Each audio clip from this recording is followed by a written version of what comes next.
السلام علیکم ورحمت الله وبرکاته. ګرانو محترم ورونو، یو ځل بیا زمونږ پروګرام نشسته په راتګ د تا په خیر راغلی وایو. شیخ محترم، زمونږ سوال دا دی چې آیا د کشتونو کاروبار دا شریعت کې څنګه دی؟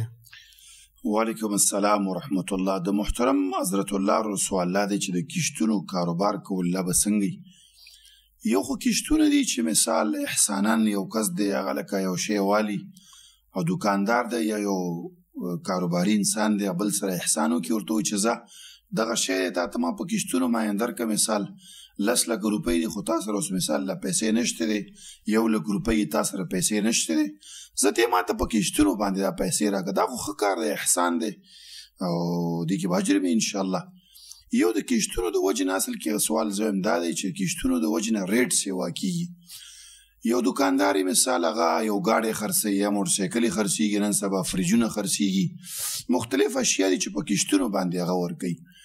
تا ته وایي چې لکه دغه سودا ده، دا مثال بازار کې ده په 10 لک روپۍ ګاډی دی، خو ته موږ نه په کشتونو باندې اخلي، تا سره پیسې نشته دی، نو تا ته به موږ مثال په 12 لک روپۍ درکو، یا همداسې فریج واخله، بل شی واخله. د دغه کشت د وجې نه دا ریټ د دغه شي سیوا کېږي. نو دغه به څنګه دې کې د ډېرو علماو دا رایې ده چې دا شی جواز لري، ځکه هغوی وایي چې حل الله بیع وحرم ربا، الله وایي بیع حلاله کړې ده او ربا یې حرامه کړې ده، وایي دا بیع ده. او بعضې مثالونه مو ورکوي چې نبي صلی الله علیه وسلم په یو اوښ باندې 2 اوښان ورکړي وو، بعضې نور. خو اصل کې خبره دا ده چې اسلام د جمهوریت ته نه ګوري چې جمهور دا وایي، نه، اسلام کې به دلیل ته مونږ ګورو چې دلیل په لحاظ باندې کومه فتوا حق ته نږدې ده. ډېرې مسلې دي مثال چې هغه جمهور به وایي خو د حق نه هغه لري. مثال واخله، آیا د شپې مونځ چې دی د ماسخوتن دا به کوم وخت پورې کوو؟ ډېر علما، جمهور علما وایي چې دا د سهاره پورې کېږي. یو حدیث کې راځي چې صلات العشاء الی نصف اللیل، د ماسخوتن مونځ چې دا تر د نیمې شپې پورې دی. همداسې طلاق ثلاثه باره کې ډېر علما داسې وایي چې لکه مثال دا 3 طلاقه 3 حسابېږي، او حدیثو کې مسله ده چې 3 یو دی. نو جمهوریت ته په اسلام کې اعتبار نشته، اعتبار دی ته دی چې قال الله وقال الرسول. نو په حدیثو کې دا مسله داسې ښکاره ده، خو په بعضې علماو باندې داسې پټه ښکاره شوې ده، پټه شوې ده، یا هغو ته بعضې اشکالات دي یا شبهات دي. دغه حدیث چې ډېر ښکاره دی، نبي صلی الله علیه وسلم وایي چې من باع بیعتین فی بیع، چا په یو شي کې 2 نرخونه وکړو، دا به کم قیمت اخلي او ربا یا به سود کې غورځېږي.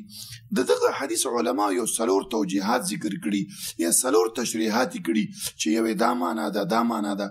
خو موږ وایو اقا معنا چې هغه د صحابهو نه نقل له، سلفو نه نقل له، او هغه د خلکو د اقتصادي کوم اصول چې هغه سره موافقت خوري، چې دغه معنا کې هغه د نبي صلی الله علیه وسلم چې کوم علت ذکر کړی هغه پکې پروت دی. نو هغه دغه معنا ده چې بیعتین فی بیع دې ته وایي چې لکه دغه شی دی قرض یې اخلي مثال په 10 لک روپۍ، او که کیش یې اخلي مثال 8 لک روپۍ، 2 لک روپۍ ګټه کوي. د دې تفسیر د ابن مسعود نه نقل له ابن ابي شيبه کې هغه وایي صفقتان وي په بیعو کې دغه بیع دار بعد یقول الرجل، یو کس داسې وایي چې لکه دغه کس شی دی مثال ته مانه په کیش اخلي 10 روپۍ او که قرض اخلي په 12 روپۍ. ابن مسعود نه دا تعریف نقل له خدا امام ترمذی نقل کړی دی، هغه وایي بیعتین فی بیع دا معنا ده چې جامه ده، لکه دا کیش اخلي مثال 10 روپۍ او که په قرض اخلي 20 روپۍ، دا بیعتین فی بیع شو. دا د امام ترمذی نقل کړی ده، دا د ضحاک نم نقل له، د امام سفیان الثوری نم دغه تشریح نقل له. دغه تشریح چې د یو 2 حدیث نورونه چې هغه موقوفا هم نقل له، مرفوعا هم، هغه ده چې نبي صلی الله علیه وسلم چې کل قرض، هر قرض چې منفعت پې حاصل شو دا ربا ده، دا سود دی. نو ګوره دلته تا قرض ورکو، قرض دې څنګه ورکړه؟ لکه دا شی مې تا باندې په قرض باندې په کشتونو باندې خرڅ کړو، خو زه تا نه د کشت د وجې نه دا 2 لک روپۍ اخلم. دا ښکاره معلوم دی چې قرض د وجې نه دا ګټه وکړله.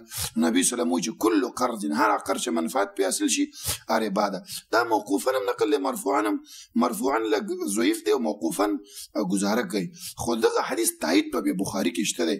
غالبا ابو هريره صحابي دی، هغه بل ته وایي ته په داسې ځای کې چې دلته ربا فاش ده، ډېره زیاته ربا ده، خو ګوره ته چې چاته قرض ورکړې ګوره څه ترې وانخلې، ځکه دا وایي ربا ده، دا سود دی. ګوره محترم ورونو، ساده مثال باندې زه اکثره خلک پوهوم.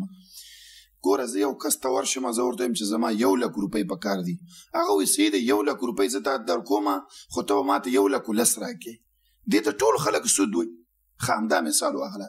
زه همدغه کس ته ورشم چې زما 1,00,000 روپۍ پکار دي، هغه وایي په 1,00,000 روپو باندې څه کوې؟ زه ورته مثال موټرسایکل، فرج، مثال 10,00,000 روپۍ د ګاډی پې اخلم.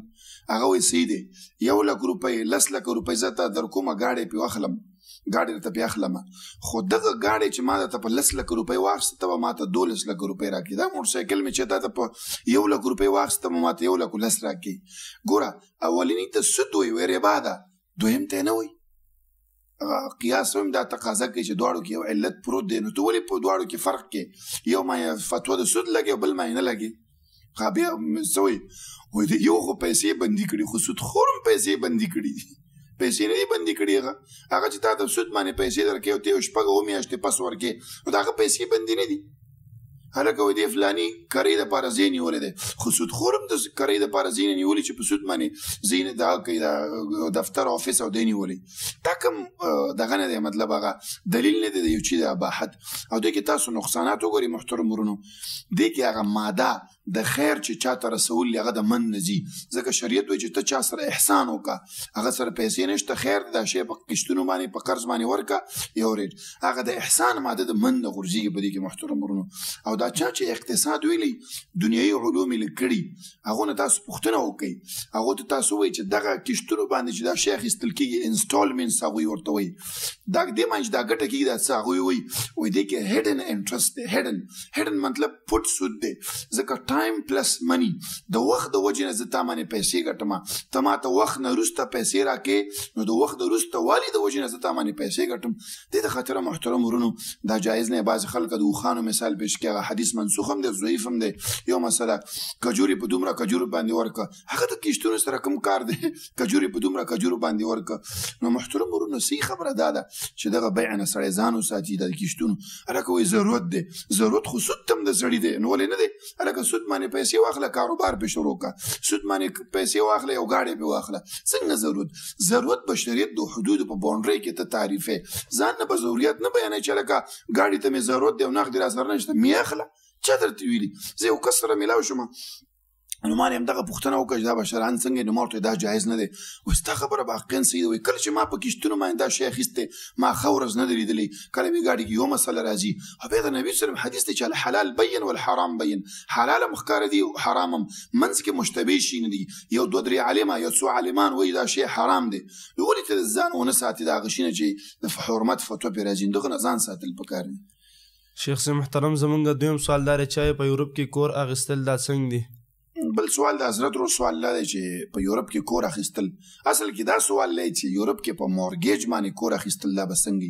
مورګیج دې ته وایي چې هلته کمپنیانې دي، هغوی تا ته وایي چې هلکه دا کور دی، دا خو ته نشي اخیستلی، دغه د کشتونو ته یې ورته نږدې دغه دی شکل جوړېږي، دا کور دی ته یو مثال اخیستلی نشي، تا سره 1,00,000 $2,00,000 ډالر پاوند نشته دی، ته نشي اخیستلی، دا کور به موږ اخلو، نو موږ نه به ته واخلې، ته به موږ ته منتلی پیمنټ کې، خو دا کور دی مثال د 10,00,000 روپو ته به موږ ته راکړې 12,00,000 روپۍ. دې سره سره تا سره نور شروط هم در باندې ږدي چې دا که تا منتلی ډاون پیمنټ، مطلب پیمنټ دې په ټایم باندې ونه کړو، تا باندې به موږ چارجز راولي، دا یو.